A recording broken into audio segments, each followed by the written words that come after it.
എഫേസോസ് 5-ാം അധ്യായം. ദൈവത്തെ അനുകരിക്കുക. വത്സല മക്കളെപ്പോലെ നിങ്ങൾ ദൈവത്തെ അനുകരിക്കുന്നവരാകുവിൻ. ക്രിസ്തു നിങ്ങളെ സ്നേഹിച്ചതുപോലെ നിങ്ങളും സ്നേഹത്തിൽ ജീവിക്കുവിൻ. അവിടുന്ന് നമുക്ക് വേണ്ടി സുരഭില കാഴ്ചയും ബലിയുമായി തന്നെ ദൈവത്തിന് സമർപ്പിച്ചു.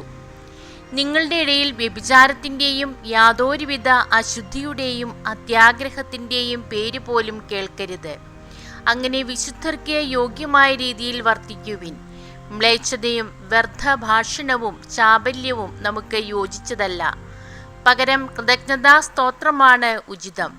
വ്യഭിചാരിക്കും അശുദ്ധനും അത്യാഗ്രഹിക്കും വിഗ്രഹാരാധകനും ദൈവത്തിൻ്റെയും ക്രിസ്തുവിൻ്റെയും രാജ്യത്തിൽ അവകാശമില്ലെന്ന് നിങ്ങൾ അറിഞ്ഞുകൊള്ളുവിൻ. ആരും അർത്ഥശൂന്യമായ വാക്കുകൾ കൊണ്ട് നിങ്ങളെ വഞ്ചിക്കാതിരിക്കട്ടെ. ഇവ മൂലം അനുസരണമില്ലാത്ത മക്കളുടെ മേൽ ദൈവത്തിൻ്റെ ക്രോധം നിബദിക്കുന്നു. അതിനാൽ അവരുമായി സമ്പർക്കമരുത്.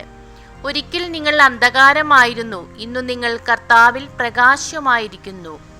പ്രകാശത്തിൻ്റെ മക്കളെപ്പോലെ വർത്തിക്കുവിൻ. പ്രകാശത്തിൻ്റെ ഫലം സകല നന്മയിലും നീതിയിലും സത്യത്തിലുമാണ് പ്രത്യക്ഷപ്പെടുന്നത്. കർത്താവിനെ പ്രസാദകരമായിട്ടുള്ളവ എന്തെന്ന് വിവേചിച്ചറിയുവിൻ. അന്ധകാരത്തിൻ്റെ നിഷ്ഫലമായ പ്രവർത്തനങ്ങളിൽ പങ്കുചേരരുത്, പകരം അവയെ കുറ്റപ്പെടുത്തുവിൻ. അവർ രഹസ്യമായി ചെയ്യുന്ന പ്രവൃത്തികളെക്കുറിച്ച് സംസാരിക്കുന്നത് പോലും ലജ്ജാവഹമത്രേ. പ്രകാശിതമായവയെല്ലാം പ്രശോഭിക്കും. ഇങ്ങനെ പ്രശോഭിക്കുന്നതെല്ലാം പ്രകാശമാണ്. അതുകൊണ്ടാണ് ഇപ്രകാരം പറയപ്പെട്ടിരിക്കുന്നത്: ഉറങ്ങുന്നവനെ ഉണരുക, മരിച്ചവരിൽ നിന്ന് എഴുന്നേൽക്കുക, ക്രിസ്തു നിന്റെ മേൽ പ്രകാശിക്കും. അതിനാൽ നിങ്ങൾ അവിവേകികളെ പോലെയാകാതെ വിവേകികളെ പോലെ ജീവിക്കുവാൻ ശ്രദ്ധിക്കുവിൻ. ഇപ്പോൾ തിന്മയുടെ ദിനങ്ങളാണ്. നിങ്ങളുടെ സമയം പൂർണ്ണമായും പ്രയോജനപ്പെടുത്തുവിൻ. ഭോഷന്മാരാകാതെ കർത്താവിൻ്റെ അഭീഷ്ടം എന്തെന്ന് മനസ്സിലാക്കുവിൻ. നിങ്ങൾ വീഞ്ഞു കുടിച്ച് ഉന്മത്തരാകരുത്, അതിൽ ദുരാസക്തിയുണ്ട്. മറിച്ച് ആത്മാവിനാൽ പൂരിതരാകുവിൻ. സങ്കീർത്തനങ്ങളാലും ഗാനങ്ങളാലും ആത്മീയ ഗീതങ്ങളാലും പരസ്പരം സംഭാഷണം ചെയ്യുവിൻ.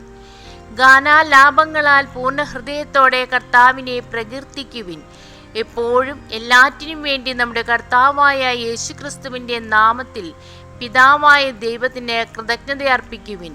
ക്രിസ്തുവിനോടുള്ള ബഹുമാനത്തെ പ്രതി നിങ്ങൾ പരസ്പരം വിധേയരായിരിക്കുവിൻ. ഭർത്താക്കന്മാർ. ഭാര്യമാരെ, നിങ്ങൾ കർത്താവിനെന്ന പോലെ ഭർത്താക്കന്മാർക്ക് വിധേയരായിരിക്കുവിൻ. എന്തെന്നാൽ ക്രിസ്തു തൻ്റെ ശരീരമായ സഭയുടെ ശിരസ്സായിരിക്കുന്നത് പോലെ ഭർത്താവ് ഭാര്യയുടെ ശിരസ്സാണ്. ക്രിസ്തു തന്നെയാണ് ശരീരത്തിൻ്റെ രക്ഷകനും. സഭ ക്രിസ്തുവിനെ വിധേയ ആയിരിക്കുന്നത് പോലെ ഭാര്യമാർ എല്ലാ കാര്യങ്ങളിലും ഭർത്താക്കന്മാർക്ക് വിധേയരായിരിക്കണം.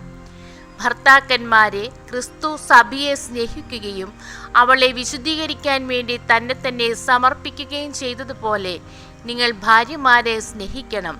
അവൻ സഭയെ വിശുദ്ധീകരിക്കുന്നതിന് ജലം കൊണ്ട് കഴുകി വചനത്താൽ വെണ്മയുള്ളതാക്കി. ഇത് അവളെ കറയോ ചുളിവോ മറ്റു കുറവുകളോ ഇല്ലാത്ത മഹത്വപൂർണയായി തനിക്ക് തന്നെ പ്രതിഷ്ഠിക്കുന്നതിനും അവൾ കളങ്കരഹിതയും പരിശുദ്ധിയുമായിരിക്കുന്നതിനും വേണ്ടിയാണ്. അതുപോലെ തന്നെ ഭർത്താക്കന്മാർ ഭാര്യമാരെ സ്വന്തം ശരീരത്തെ എന്ന പോലെ സ്നേഹിക്കണം. ഭാര്യയെ സ്നേഹിക്കുന്നവൻ തന്നെയാണ് സ്നേഹിക്കുന്നത്. ആരും ഒരിക്കലും സ്വന്തം ശരീരത്തെ വെറുക്കുന്നില്ലല്ലോ.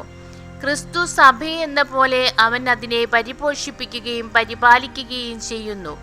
എന്തെന്നാൽ നാം അവൻ്റെ ശരീരത്തിൻ്റെ അവയവങ്ങളാണ്. ഈ കാരണത്താൽ പുരുഷൻ പിതാവിനെയും മാതാവിനെയും വിട്ട് ഭാര്യയോട് ചേരും, അവർ രണ്ടുപേരും ഒന്നാവുകയും ചെയ്യും. ഇത് ഒരു വലിയ രഹസ്യമാണ്.